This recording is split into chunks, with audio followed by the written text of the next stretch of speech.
Hello, my name is Brian Royston, and this is my NBodiesExtreme presentation. For this edition, I decided to attempt to build upon the N-Bodies simulation of how a universe or solar system progresses over time, and create a simplified simulation of how those structures actually form.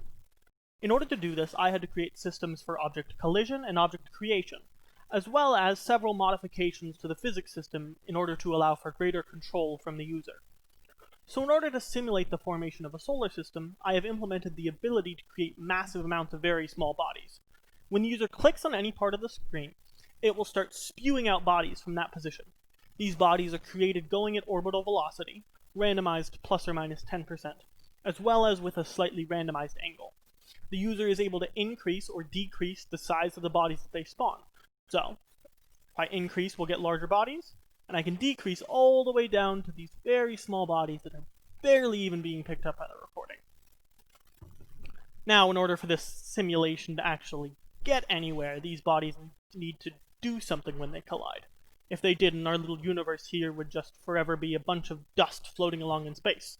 So this program has collision/merging features. You may have noticed that this bodies count in the top left corner has been continually decreasing as the simulation goes on. This is because every time two bodies collide, they merge. In this merger, their masses combine. The radius increases based off of the increase of the volume from the merger. And the velocity of the new body is recalculated based off of the two colliding objects' momentum. As the simulation goes on, more bodies collide, forming even larger bodies. Those larger bodies pull more things into them, getting even bigger, eventually resulting in something that closely resembles solar systems in our real world. Now, time is a major factor here. Since we don't have billions of years to wait for this simulation to make anything interesting, we can manipulate time at our leisure. So if I speed up time, you'll see the objects are going even faster. More collisions are happening, and the body size is decreasing even more rapidly. Bring this back to a normal speed. Now, one caveat to an increase in simulation speed is that increase in step size will also result in a decrease of accuracy in our simulation.